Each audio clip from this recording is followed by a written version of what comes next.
Well, it's good to see you looking so relaxed as well. Again, you want the biggest challenge, and you got the biggest challenge. And we're just looking at this fella at the press conference before, and he's horrible, isn't he? I mean, he's here to do exactly what he did last time, and to do what he did to Josh Warrington. But you're not fazed by that. You're feeling good. You're feeling ready.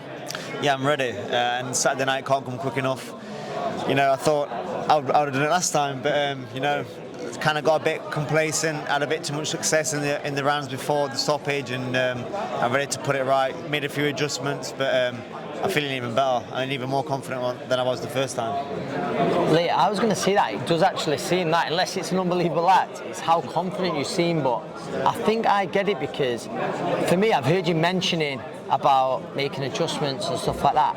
I genuinely, hand on heart, thought you was as close to punch perfect as you could be in that fight. I thought you hurt him to the body. It was outbox fight. I thought you was winning the fight well. Even the shot that finished it, I thought your non-punching hammers up, it skimmed across the chin. It was, you could say it was just a little bit of bad luck, but is it because of how dominant you was in that first fight which gives you the confidence going into this second fight? Yes, slightly it is. Got the information now from looking at me and him together. Before we had loads of different styles, but he never really boxed another puncher like me that could box, so it was hard to see how we would react. Now we've got that information, so it makes me more confident. Do you think he'll be more respectful of your power this time? Yeah, I think he'll be more hesitant. But it's not just that, you know. Let's not forget, I've been preparing for Mauricio Lara since last year, because the first fight, so all that preparation for 12 weeks, and then after that we knew it was going to get rescheduled, so I was preparing for him again, and then the last fight, then straight after that fight I had a week on holiday, which I was training straight back into the gym preparing for him again, and I know him. I think I know him better than himself. I honestly do. Well, I know his habits, but he didn't even got a clue about. And I export him on Saturday night. You've obviously been watching everything he does. Then, I mean, you see the little clips and stuff like that. But is there ever a danger though you can overanalyze an opponent and worry too much about them, and maybe distracts from what you do rather than, you know? Yeah, slightly. But I don't actually watch the footage myself. My team watch the footage hours and hours and hours. They'll pull out the key bits. They kind of dumb it down for me, and I focus on these things. Don't get me wrong. He's still a dangerous fighter. But now which way you cut it, there's things I cannot afford to do, which I know them things, and I won't make them mistakes. And at the same time, the things I'm good at, I will get off by doing certain things in certain times. Yeah, we were saying before as well, weren't we? Physically, you look at you as well, and you're massive. A lot bigger at the weight, strong featherweight.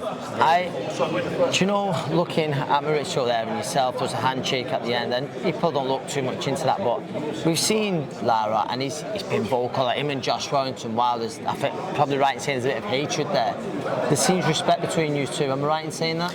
Yeah, I've had that question before. I think there is respect there. There's definitely respect from me to him. It seems like there's respect from him to me. Yeah, no. I know he'll have a prediction, he thinks he'll knock me out quicker or whatever, but I don't know, just for the cameras or whatever, but there is respect. When we announced the fight in London, he flew over, and couldn't have been more respectful. But I think, you know, he knows I'm bona fide champion at the time. You know, he was in a hard fight.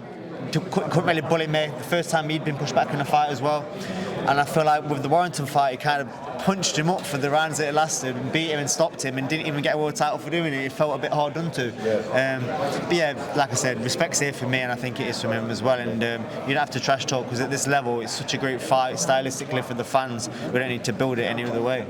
No, it's true that. I mean, if you look at the odds and stuff like that with what happened last time, and again, a lot of people saying, you know, it's repeatedly revenge, will it be the same thing again? And no, you can't give us too much away. But I mean, for those that are really excited about this fight, and many are, of course, what can we see what can you tell us that we're going to see differently, and why it's going to be in your favour, the kind of fight we're going to see? Yeah, without giving too much away, last time the approach was slightly different. I was waiting for big spells in that fight. This time I won't be, and but I'll be keeping him under complete control, and he won't even know what's happening. Is it going to be a stoppage, or is it? Yeah, I can't see how he's going to see the final bell, because if you look at the fights when I'm breaking fighters down, I've got such a good engine on me, and I'm so smart when I'm in between work that he's not about to last. I can't see how he's going to last. He may, but Zukam had a right engine on him. He threw the most maximum punches per round we had on record, and I broke him down. I got to him. He had a right engine on him. Same with Conlon, super fit, and I got to him eventually. Same thing with this. Similar.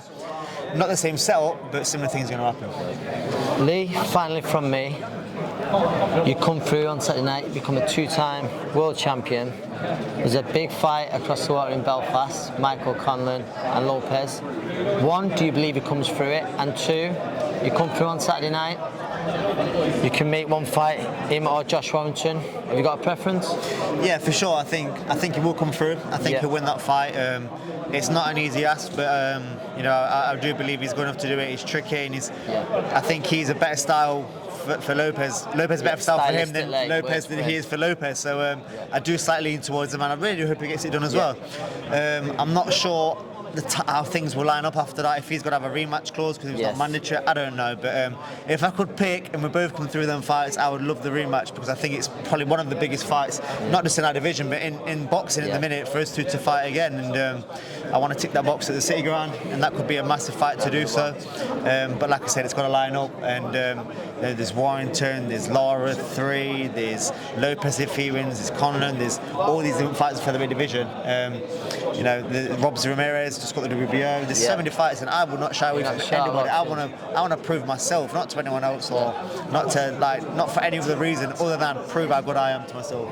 We wish you all the best Saturday. All the very best. Enjoy the occasion, Leigh. Cheers, guys. Thanks a lot.